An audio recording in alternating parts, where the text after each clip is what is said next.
And we are recording. Hey, Kenrick. Hey, Aaron, how are you doing? I'm doing well. Oh, yeah, we're switching to English again. We're both Dutch. That's always a little bit awkward the first minutes. But thanks for being on the show. You're welcome. You're welcome. Pleasure to speak to you. So you are Dutch, but you are in Singapore. Yep, correct. Been here Yeah. for about 10 years or so. Right. So we don't know each other. We've never met, at least, or I don't think we have. Have we? No, I don't think so, no. No, we've never met. But you responded to one of my tweets because you're in Singapore, and I think Singapore is probably one of the most interesting countries in the world when it comes to Corona. So I'm very happy you're on. Now, what I've been doing for the past couple of episodes, or for all episodes so far, I speak with Bitcoiners from around the world. They give me their perspective of what's happening in their country with the Corona crisis. So let's start with that. I'm very interested to hear what's been going on in Singapore for the past 2 months or so. Yeah. I'll give you a brief overview of since when it first started. So basically, I think it was late January, like middle to late January, when we got the first reports out of China, and then subsequently Korea about this new virus thing.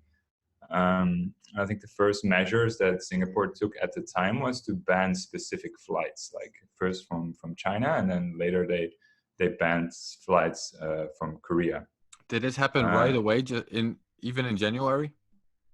Yeah, I don't remember the exact time, but yeah, it was pretty quick after the first case, or basically when you saw these like makeshift hospitals being built on TV. I don't know if you remember that clip with like the diggers. Basically, then it was already into effect. So they were very targeted in the beginning and like banning those flights from those specific countries. And even so, if you had flights from other areas of China, or people would at the airport, they would check for temperatures, and if you had an elevated temperature, you had a fever, like they would immediately kind of isolate and test you. So there were a few cases at the time. What they did then is basically like very, very meticulous about the track and trace. So every single case would have to give a detailed account of like what have they done, where have they been, who have they been in contact with, and they would trace all of those people like up until like your Uber driver, basically. So if you had been in a specific car, they would get the details of that. They would inform the driver before, like the driver after you. They would inform the driver, and they would find like all these people, and they would give them specific stay home notices. And that's like a 14-day, you got to stay at home. And if you don't comply, you actually, there were quite severe penalties for that. I've read about a guy who lost his residency here because he didn't comply with the stay home notice. So that was pretty tough, but life kind of went on as normal otherwise. Like everything was open, everybody was aware, so you saw people wearing masks on the train, on the subway, just in public. Some people were wearing masks, but not everybody. There was general awareness of like what was happening, and at the time I ordered some masks online myself. I actually ordered at the time, at the end of January, some masks for my parents who still live in Holland. Those were still widely available at the time. And schools and everything was open for business in Singapore. They lowered some things, like they lowered larger gatherings. They had some distancing measures in school. And interestingly, I actually had a doctor visit like somewhere middle of February here because I had a persistent cough. But none of the other kind of corona symptoms. So I went to the doctor, and like I explained what I had, and he's like, yeah, no, I'm pretty sure that's not corona. And he told me at the time like what would happen if it was corona. He's like, oh yeah, if I suspected you were a corona case, what we do is we immediately isolate you here in this GP office. An ambulance will come, you'll be escorted into the ambulance, you'll go into the quarantine kind of center where they will test you. And then like a few hours, I think it's like a 3-hour test, 3 hours or so later, you'll hear the result. And if if you don't have it, then you're free to go, and if you do have it, then they'll keep you there in isolation and basically like in hospital, right? So these are special quarantine centers they have in Singapore? Yeah, I can send you a link later. A friend of mine, he went through this whole process, and he posted his account on Facebook. Maybe you can put that in the show notes for people to read. Sure. A very detailed account of like what exactly happens when you go there. But yeah, it's super strict, super organized in terms of like they'll figure out if you have it, and if you have it, you'll be isolated. That's kind of the way that it goes. Yeah, I've read that the Singapore policy was inspired by Nassim Taleb. They helped formulate that policy. Do you know about this? I have not heard about that. No. I think back in 2010, he and some members of that group that are now also very vocal on Twitter, that I think they helped the Singapore government prepare for an outbreak back in years ago. Yeah, they obviously have a lot of experience with SARS, right? When that happened here. Yeah. So they had a practice run. So I'd say they were very well prepared. Like every citizen in Singapore, everybody was given like face masks. I went last week to our local community center here to pick up like free hand sanitizer. So they had a system of like, okay, these people go on this day between these hours. You go there, you get free half a liter of hand sanitizer. So everybody got that. So everybody's aware and everybody's really, really careful, I would say. And you mentioned that someone lost their residency paper. So would that happen to you if you'd had to go into quarantine and you'd go out, you'd have to leave the country basically? Yeah, pretty much. Like if I were to be given a stay home notice for 14 days, you'll have to stick to it, and they check in on you either like randomly, like they'll come and check whether you're home, or I've also seen that there's some kind of app in which they kind of make sure that you stay home. But I don't have any personal experience there, but yeah. There was one person who broke his stay home notice, and he showed up at the airport for whatever reason, and they were like, "Yeah, sorry, man, like you gotta go." He was working here, and he's never allowed to come back into Singapore. So yeah, you also mentioned contact tracing. How does this work in Singapore? Is it true that they're using stuff like GPS tracking, wide use of facial recognition cameras, these kinds of things? I don't think they're using facial recognition. I think it's been mostly good old kind of detective work and just speaking to these people who've been quarantined and finding those connections. They have just released an app which is called Trace Together. They've actually open sourced it, so it's available for anybody to use. Basically, I don't know exactly how it works, but it basically uses low battery Bluetooth to kind of constantly check your environment, and it's a bit of a privacy concern perhaps, but it appears they might have even addressed that by like the data that the app collects is only stored locally on the phone, and only if they kind of have a case that they kind of connect to your phone somehow, like they'll actually call you to pull that data. But I don't know the fine details of it, but I think they had like 500,000 or like 1 million downloads of this app in a country of like 5 or 6 million people, right? So a lot of people are actually using it to help with the tracing. But Singapore is not a very free country, though. Is it a dictatorship? No, I wouldn't say that.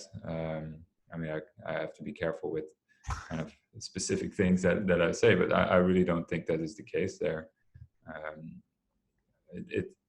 There are actually elections. Yes, it's very hard for the opposition, but theoretically, it's possible for another party to become much larger or be bigger. But I think most people have recognized here that the government has been doing a pretty damn good job for a very long time, and they haven't really seen the need to get anybody else in there. Obviously, it's different from like a liberal Western democracy. But that has different trade-offs, right? So this is one of these trade-offs where you have much better control of these kind of things. But yeah, it comes at the expense of other things, of course. Let me rephrase the question, or let me just ask a new question. Do you think steps to prevent an outbreak, like social distancing, like wearing a mask, these kinds of measures, do people take them because they have to, because the government says they have to and they'll be punished if they don't? Or is it a cultural thing where people do it voluntarily? Or is it a mixture of both? I think it's primarily a cultural thing where people are just really aware of it, because you already saw this happening before there were even any measures, right? So when the first cases were happening in Korea and China, you already saw people wearing masks on the train. I think it's way more a cultural thing than anything else. People are just aware of it, and I think it's also the experience that they had. I forgot the exact year that SARS was here, but I think that experience most people would still remember. So when this happens again, they're like, okay, we know what to do. We need to wear a mask, and we just need to be careful, kind of socially, how we behave. Well, I think. Yeah. Are there any? What are the travel restrictions right now? Is anyone free to enter Singapore and leave? So not anymore. So it's been open since late January until kind of, so that progressively they stepped it up. So initially they started with like banning the flights out of China and Korea, and then Italy was added to that list, and then I think Germany, France were added to that list. And after that, basically they saw more and more imported cases here, so that made it harder and harder kind of for them to track what exactly was happening. So now basically all visitors are banned. So if you don't work here, or you don't have a residency pass or a long-term pass, you're not allowed to enter. That's only since a few days that they've implemented that. And I think I'm allowed to exit, but I think I need to kind of request or put in a request with the government, I guess, to why I'm doing that and what's the reason for my travel. It's kind of very much discouraged to do that. Yeah. And in general, how would you describe the situation right now? Do people work from home? Do they still go to the office? Are bars still open? Restaurants? Bars, restaurants have just closed yesterday, and that's the first time actually that they closed since this whole thing began. They, as of today, I think they've implemented these social distancing measures where you have to stay 1 meter, I think it's here, from each other. And like in restaurants and food courts, they've like they tape these big red X's like on tables, like this table you cannot sit, this table you can sit. So it's kind of to make it easier for people to see how to have this social distance.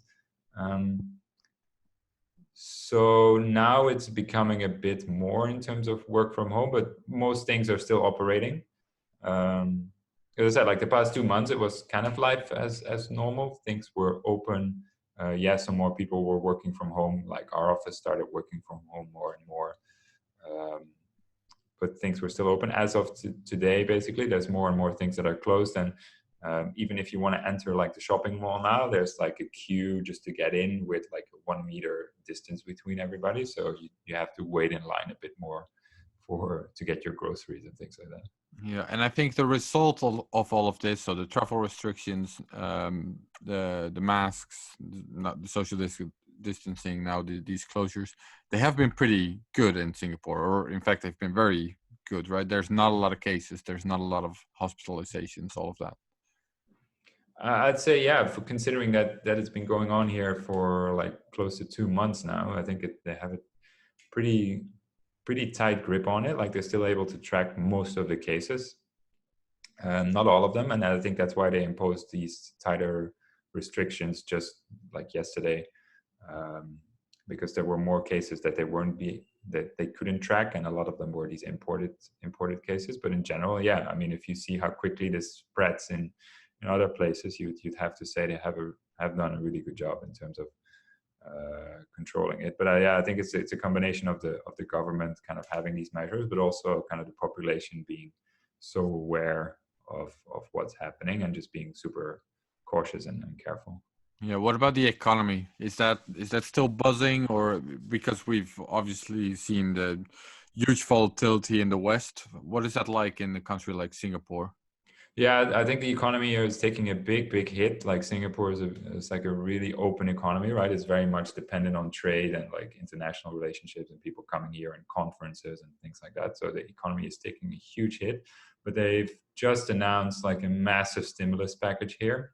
I forgot the total amount, but I think per capita it came out to something much higher than in the US, even.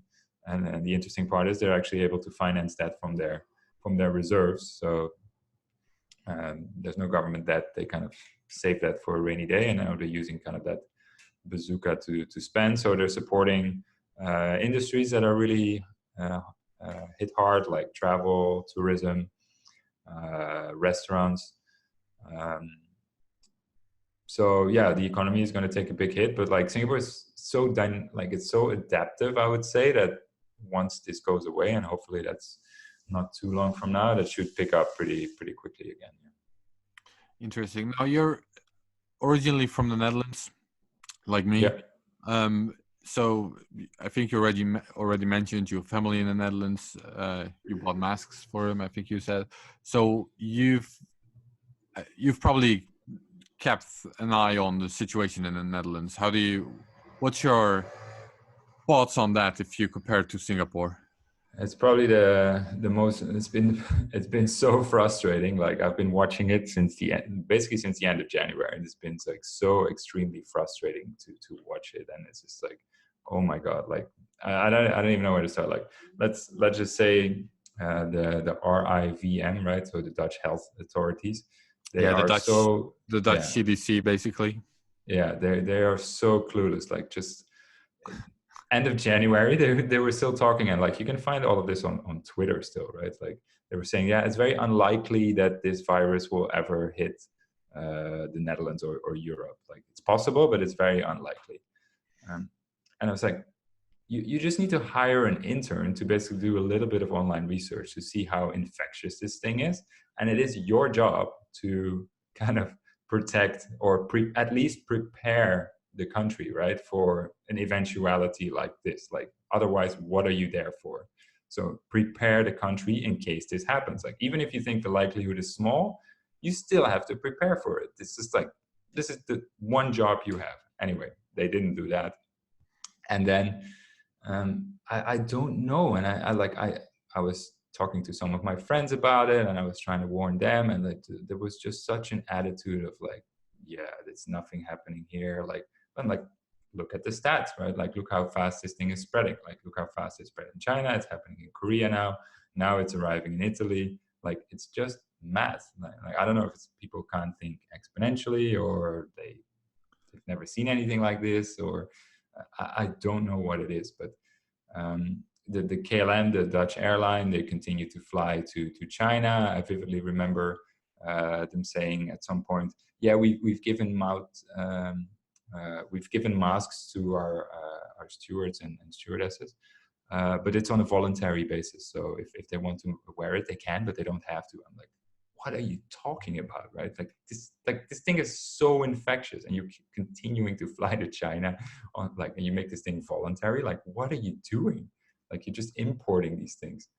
And then like this case of like this student group that was allowed to go for a skiing holiday in Italy while the virus was raging there. I'm like, how is it possible? Like, just the attitude of like, I don't know, like they couldn't think like 2 days ahead, basically.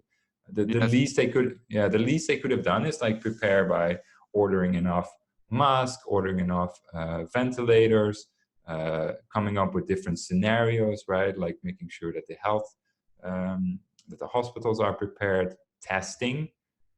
Why is nobody testing in Europe, or at least in the Netherlands? I don't know, and like, yeah, I hope you know the answer there, but I think it's just, yeah.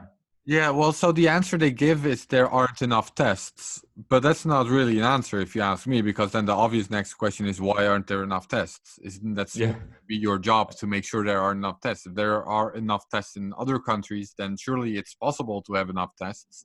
So exactly. Yes, there aren't enough. So that's not answering the question, just restating the problem. exactly. So yeah, and there's the well, I don't want to make this a rant on the Dutch policy, but the whole But yeah, it's like this official web page with information, and it's just full of just wrong information, and that's what yeah, that seems to inform their policy. Like there's assuming there's no asymptomatic spread. I'm gonna stop this exactly. rant Yeah, right now, but it's yeah. really, I agree, Yeah, it's they crazy. claim there was no asymptomatic threat. They keep telling people that masks don't help. Well, obviously they do help. Like these things, it spreads through the air by droplets if you breathe it in. If you have a mask, the chance of breathing it in is lower, right? It's as simple as that. But they still claim that it doesn't help. Like all these things are just like mind-boggling. But you kind of see the same thing across Europe, but especially in the Netherlands and even in the US, right? You saw this happening. I don't know what it is. It seems to me a kind of like a complacency or an institutionalization of government, which has just been growing and growing and becoming more complacent as kind of the good years go by, right? Like you get these people that sit on specific posts that have a specific role, and they execute that role within the confinements of what they know or what they have seen in the past, and thinking outside of the box is completely impossible. So I think it's something like that, but I don't know. Yeah, that has been my impression as well. If you have a job where there hasn't been a problem for 30 years, then you probably Yeah. don't know how to deal with the problem.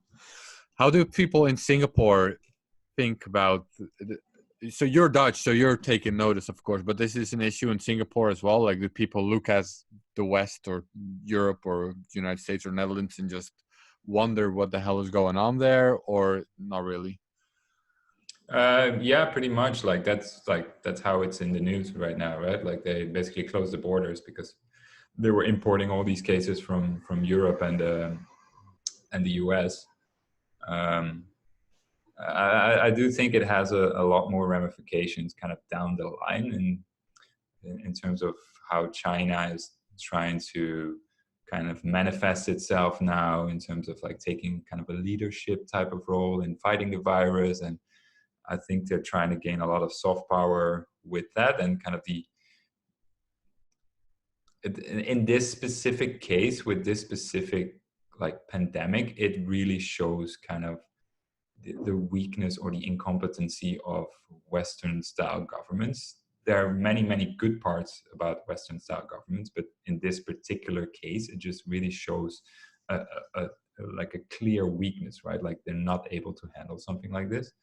And I think countries like China are trying to capitalize on that by spinning up their PR machine. So yeah, I think that will be a larger fallout in terms of perception and from people over here. They're like, yeah, why would we want to have this specific style of governance if they can't even handle a crisis like this, right? So yeah, it's not great, but hopefully it will kind of go away and not be too deadly over the next few months. But yeah, we'll have to see. Do you think this style of governance that we're seeing across Asia, so Singapore is one example, but I think we're seeing similar policies in Hong Kong, in Taiwan, and also a cultural change. Do you think that could happen in the West? Do you see that happen in the West? Um, I think it will only like things only change in the West. I think out of necessity. So in this case, for pandemic preparedness and medical facilities, maybe yes. I think that will change. Although it's deeply cultural as well. Like I read this story about a guy who was working at the supermarket in Holland, and he was sent home because he showed up to work for wearing a mask. And I'm like, what? Like this guy was doing the right thing, and then the manager sends him home for doing the right thing. It's just crazy, right? So I think those types of attitudes should change. Um, and hopefully a bit more kind of accountability on the part of like these specific branches of government, because obviously they're failing here. Like, how can you um, incentivize this to do better? So I think necessity will create these changes in particular areas. Um,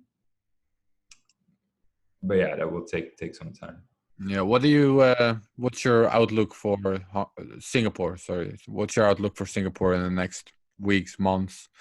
Do you think that is the plan to sort of eradicate the virus from the country, and will it stick with that, or do you know? I think that I don't know, but I guess they will stay kind of closed as much as possible until like the big peaks and waves have gone in the rest of the world.